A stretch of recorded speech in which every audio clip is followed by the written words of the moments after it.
Bonjour à toutes et bonjour à tous, bienvenue dans cette nouvelle vidéo des arcanes de la bourse. Aujourd'hui, je vous propose d'apprendre à maximiser ses gains en repérant le plus rapidement possible un marché qui nous est propice.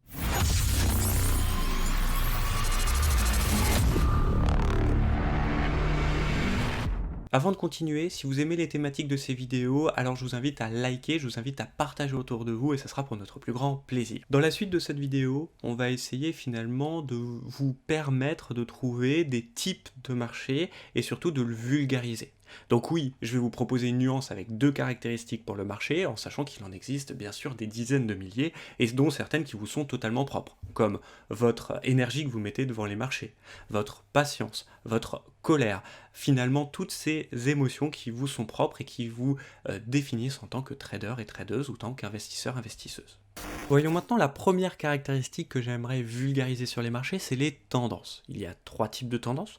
Tendance haussière, tendance neutre, dit de range, et tendance baissière. Les trois tendances ont justement des avantages et des inconvénients et je vous propose de les voir. Du côté des avantages, dans le cas d'une tendance haussière, on est globalement dans 60-70% des cas du marché. Alors je sais ce que vous allez me dire, il y a des marchés qui ne sont pas du tout en tendance haussière de façon naturelle. Ça c'est vrai. Mais dans la plupart des cas, c'est quand même le cas, ne serait-ce que par exemple les actions qui sont vouées à monter. Si vous avez une psychologie à la hausse, c'est-à-dire que dans votre tête les marchés sont haussiers, alors dans ces cas, cette tendance est globalement faite pour vous. Dans une tendance dite neutre, en fait, le plus gros avantage qu'on peut avoir, c'est d'avoir un bon ratio, c'est-à-dire un bon risque-reward, un bon risque sur bénéfice. Si vous risquez 1, vous pouvez avoir une espérance de gain supérieure par rapport justement à la tendance haussière ou baissière. Si par exemple en tendance haussière ou baissière, vous êtes avec un risque de 1 pour 2, vous risquez 1 pour gagner 2, eh bien, on peut imaginer que dans un range, on peut gagner, avoir une espérance de gain supérieure, c'est-à-dire tout simplement 3, 4 par exemple, par rapport aux 2, à l'exemple de 2 que j'ai donné. C'est pas forcément vrai dans tous les ranges, dans toutes les tendances neutres, mais c'est vrai dans la plupart des cas.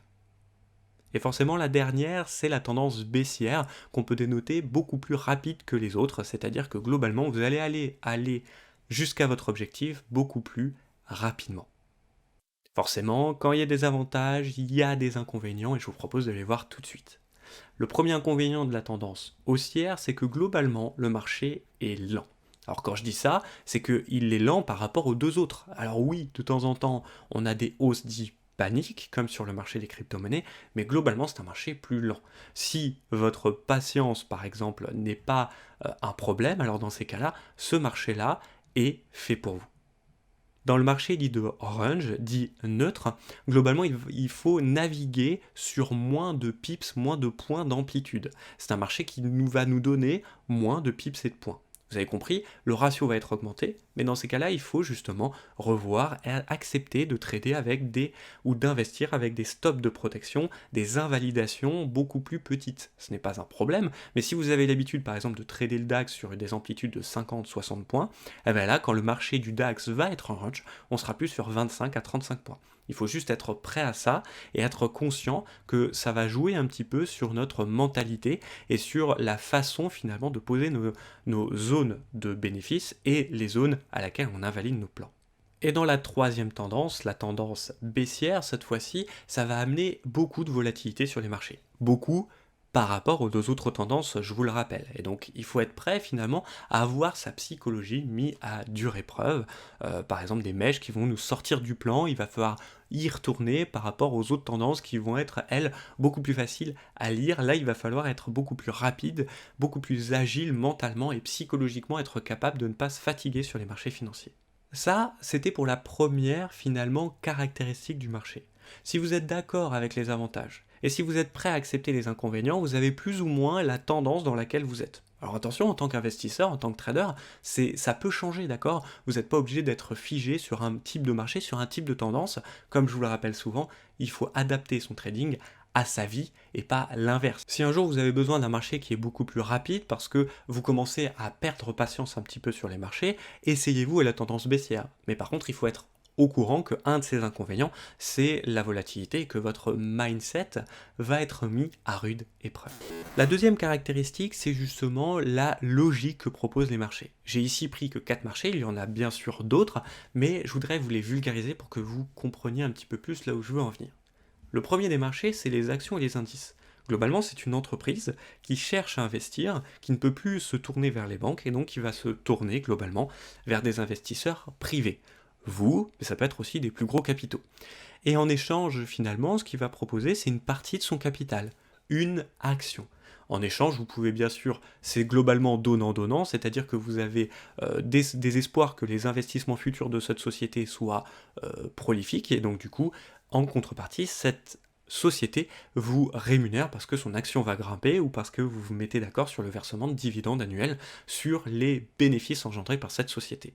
Globalement, vous avez compris que par exemple, dans ce cas-là, dans le cas de cette logique propre, oui, on peut avoir une espérance de hausse justement supérieure par rapport à d'autres types de marchés. Donc si votre tendance précédente dite haussière, vous êtes d'accord avec ça, eh bien dans ces cas-là, vous pouvez vous tourner vers le marché des actions et des indices. Vous allez voir, c'est pas vrai pour le reste des marchés, mais en tout cas, au moins ça vous vulgarise une partie du marché.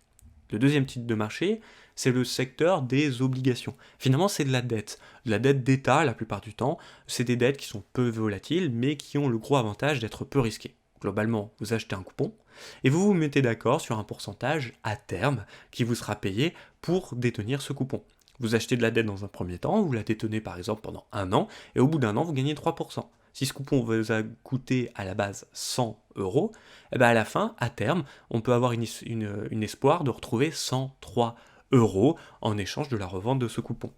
Le gros désavantage des obligations, c'est qu'elles sont peu volatiles. Elles sont réservées généralement aux grosses mains et aux gros portefeuilles qui justement se couvrent sur le secteur des obligations vis-à-vis du secteur des actions ou du marché classique. La troisième logique que j'aimerais vous partager, c'est celle des matières premières. Là, les logiques ne sont plus une société qui essaye de faire un deal donnant-donnant ou finalement un État qui essaye de couvrir sa dette pour récupérer de la liquidité. Non, là, nous sommes dans un marché qui dépend finalement de l'extraction, de la production, du changement, de métamorphose finalement de la matière première jusqu'à la livraison.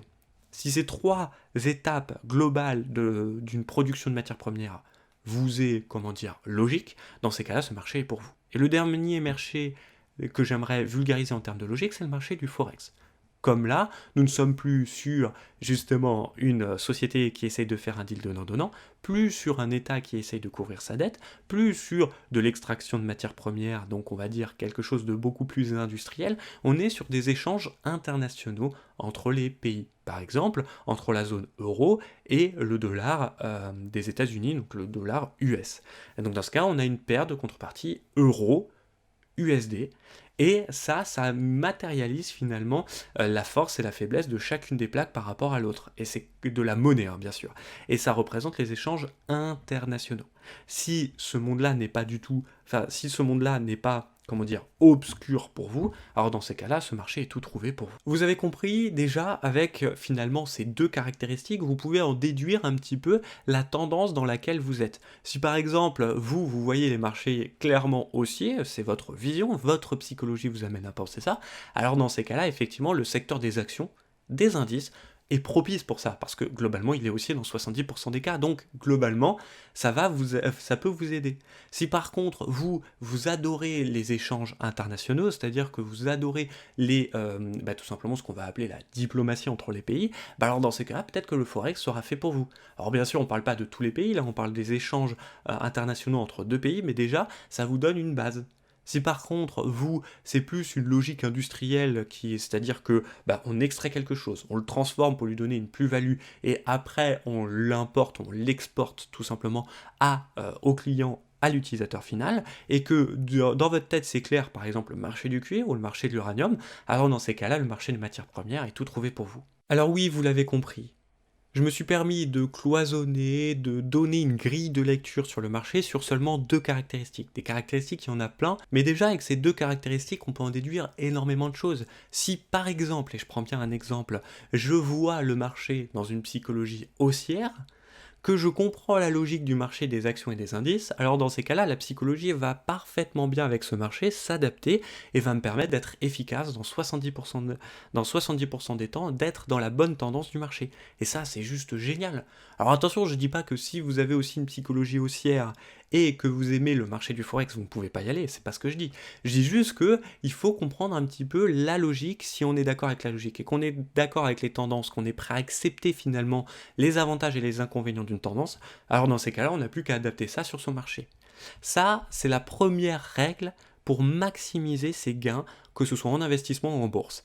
Adapter une tendance qui nous est propre, qu'on comprend, qu'on apprécie, dont on connaît les avantages et les inconvénients, à une logique de marché qu'on comprend, qu'on est capable finalement de comprendre les fondamentaux même de ce marché-là.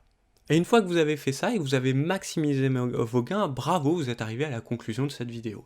Bien sûr, il y a une autre astuce, c'est savoir quand le marché ne nous correspond pas. C'est-à-dire qu'on ne peut pas être un trader ou un investisseur sur tous les types de marchés, il y en a trop, et on ne peut pas être dans toutes les tendances, on ne peut pas être dans tous les mouvements, il faut arriver à comprendre ça.